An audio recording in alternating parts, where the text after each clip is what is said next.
আসসালামু আলাইকুম। আমি ডক্টর ফাতেমা তুজারা বৃষ্টি। আজকে কথা বলবো আনওয়ান্টেড হেয়ার বা অবাঞ্ছিত লোম নিয়ে। আসুন জেনে নেই এই আনওয়ান্টেড হেয়ারটা কি। যখন আমাদের বডিতে বা ফেসে যে পরিমাণ হেয়ার থাকার কথা তার চেয়ে বেশি দেখা দেয়, বিশেষ করে পুরুষদের মতো যদি মেয়েদের দেখা দেয় বিয়ার্ড এরিয়াগুলোতে, আপার লিপে যদি পশমের পরিমাণ বেড়ে যায়, দেখতে খারাপ লাগে।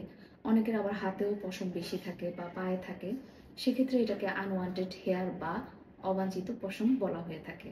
মানে আমরা যেটা দেখতে সুন্দর দেখা যায় না, সেটাই হচ্ছে যে আনওয়ান্টেড বলা হয়। তো সেক্ষেত্রে আমাদের জানতে হবে যে এই আনওয়ান্টেড হেয়ার কেন হয়। বিভিন্ন ফিজিওলজিক্যাল কন্ডিশনে, যেমন ইউটেরাসে যদি পলিসিস্টিক ওভারিয়ান ডিজিজ থাকে, অথবা কোনো ধরনের হরমোনাল প্রবলেম থাকে, ওভার স্ট্রেস, অবিসিটি, এইসব কারণেই আসলে এই আনওয়ান্টেড হেয়ারের প্রবলেমটা হয়ে থাকে। তো আসুন এটার সমাধান কি। এটার সমাধান হচ্ছে আপনাকে প্রথমে জানতে হবে যে আপনার কেন এই সমস্যাটা হচ্ছে, কেন পশমের পরিমাণটা বেড়ে যাচ্ছে এবং কোন কোন এরিয়াতে বেশি আছে। সেই অনুযায়ী ট্রিটমেন্ট করতে হবে। আপনার যে প্রবলেমের কারণে এটা হচ্ছে সেটা আগে ট্রিটমেন্ট করতে হবে। আর এখন তো নতুন অনেক পদ্ধতি বের হয়েছে, বিভিন্ন ক্রিম আছে, ওষুধ আছে। এছাড়াও আমাদের এই স্কিন সেন্টারগুলোতে ভালো মানের লেজার আছে। বিশেষ করে আমাদের এই সেন্টারে যেই লেজার আছে সেটা স্কিনটাকে স্মুথ করে, ব্রাইট করে, অন্যান্য লেজারের মতো স্কিনটাকে ডার্ক করে দেয় না বা কোনো ধরনের দাগ ফেলে না।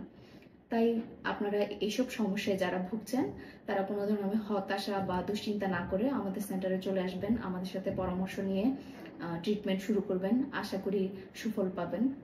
তো ভালো থাকবেন। আসসালামু আলাইকুম।